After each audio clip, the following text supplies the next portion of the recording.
You think you're tough? That you could survive anything? Well, picture this. The scorching sun beats down on your back as your cracked feet shuffle through the hot sands of the Nile Valley. There's no shade for miles, and your only job is to carry massive limestone blocks, each weighing several tons, up a wooden ramp for 12 hours straight, with a taskmaster's whip just inches from your skin. Welcome to ancient Egypt, where even a single day would push your body and spirit to the brink. And if you think this is the worst of it, oh, you're not even close. Because what you're about to discover will make you appreciate your air conditioning, your breakfast cereal, and even your dentist like never before. Let's rewind the clock 3,000 years. You wake up before dawn on a straw mat inside a mud brick house.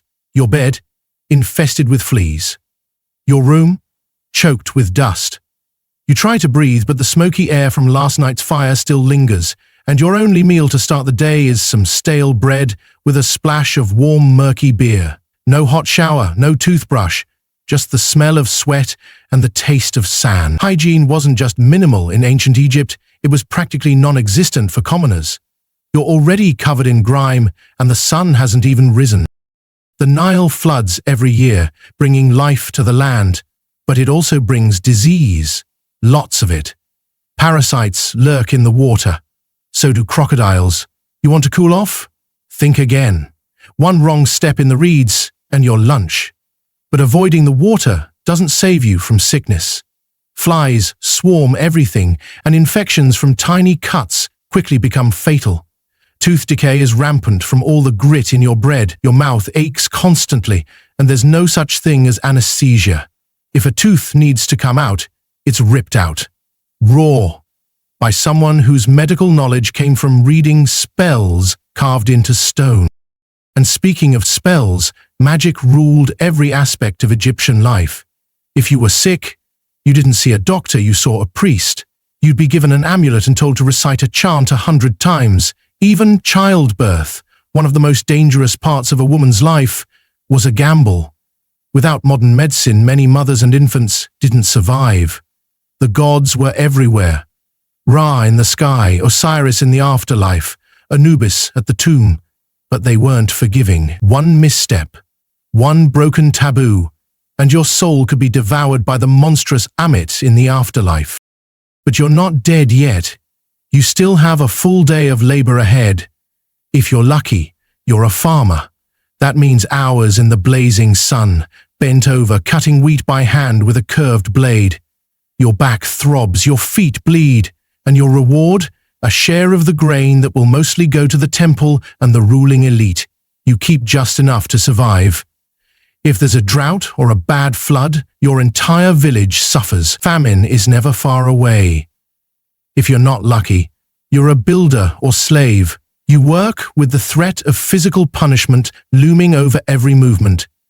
The blocks you move to build temples or pyramids can crush you if you slip. Your hands are blistered raw, your bones ache, and your stomach growls from the meager rations. Let's not forget the heat. Temperatures often soared past 100 DEGF, and there's no sunscreen, no sunglasses, just a thin linen wrap, and maybe a reed hat if you're fortunate. You're sweating constantly, losing water faster than you can replace it. And your only drink is beer. Thick, gritty beer made from partially fermented bread. It's your only defense against the contaminated water. Even children drank it. The alcohol helped kill off bacteria, but not the parasites. And still, you must worship. Religion is not a choice. It's your lifeline. You must offer food, burn incense, and pray that the gods don't smite your crops, your animals, or your children. Every misfortune is a sign of divine displeasure. You carry amulets and charms and consult scribes for favorable omens. Festivals offer brief respite, dancing, music, and maybe a bit of meat. But those moments are rare and often only enjoyed by the elite. You're back to work the next day, barely scraping by, while the Pharaoh lives in unimaginable luxury. Let's talk about that luxury. The nobility lived in vast estates, surrounded by servants, guarded by elite soldiers, their every whim fulfilled. But even they weren't safe. Political intrigue was deadly. Poison, betrayal, and palace coups were frequent. The wrong alliance could mean exile or execution. Even the royal tombs weren't safe. Grave robbers often looted them within years of burial. All that effort to prepare for the afterlife, undone by greed. But say you were one of the scribes, educated, respected, above the peasant class. Your days are filled with writing contracts, copying scrolls, recording tax payments. Sounds cushy, right? But literacy is rare, and the pressure is intense. One mistake on papyrus could cost your employer dearly. Punishment isn't just a slap on the wrist. It's lashes, or worse. The same goes for soldiers. You're trained to fight with bronze weapons. Exposed to brutal desert campaign, you don't get medals, you get scars. And if you're injured, there's no pension, no hospital, just herbs, prayers, and a slow decline. Women in ancient Egypt had more rights than in many ancient civilizations. They could own property, run businesses, and even initiate divorce. But equality was a myth. Most women still lived under male control, fathers, husbands, sons. And childbirth? A terrifying ordeal. Midwives did their best, but complications often led to death. There was no pain relief. Just screams, prayers, and hope. Even the food, romanticized in art, was far from abundant. The average diet was limited to bread, onions, fish, dates, and beer. Meat was rare and expensive. Malnutrition was common, especially among the poor.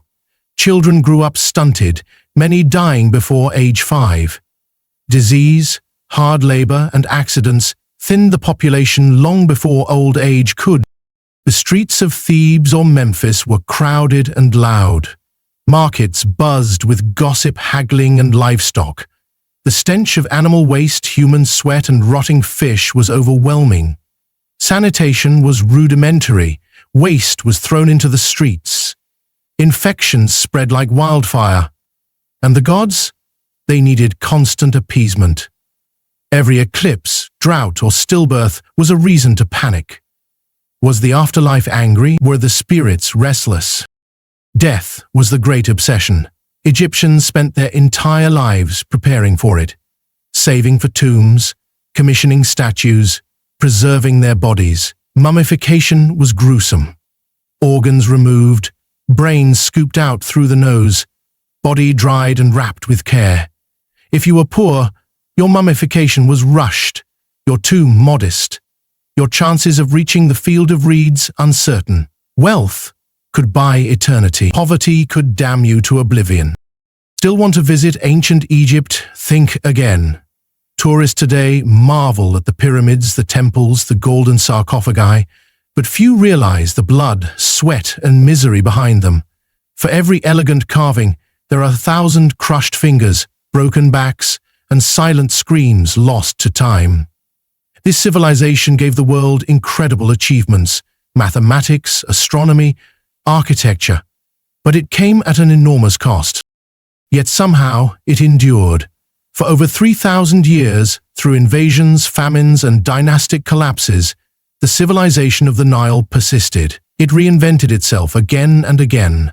From the old kingdom's god-kings to the new kingdom's warrior pharaohs to Cleopatra's dramatic final days, Egypt left a legacy that still echoes today. But for you, soft and modern, cushioned by microwaves, antibiotics, and memory foam mattresses, even surviving one day would be a nightmare. You wouldn't last in the blinding heat, under the crushing weight of social hierarchy, with the ever-present threat of disease, death, and divine punishment. Ancient Egypt was beautiful, powerful, awe-inspiring, but also brutal, demanding, and merciless. So next time you admire the pyramids, or gaze at hieroglyphs in a museum, remember this: you're lucky to live now. You're lucky to bathe daily, to brush your teeth without bleeding, to drink clean water without fear. You're lucky that when you feel sick, you don't have to chant to a falcon-headed god. And maybe, just maybe, look at history with a bit more awe and a lot more gratitude. If you found this glimpse into the past fascinating, terrifying, or humbling, Don't forget to like the video, subscribe to the channel, and share it with someone who thinks they could survive a day in ancient times. Leave a comment. What ancient civilization do you want to experience next, or escape from as fast as possible? The past is more real than you think, and it's waiting to challenge you. Till next time, stay curious, stay brave, and never underestimate history.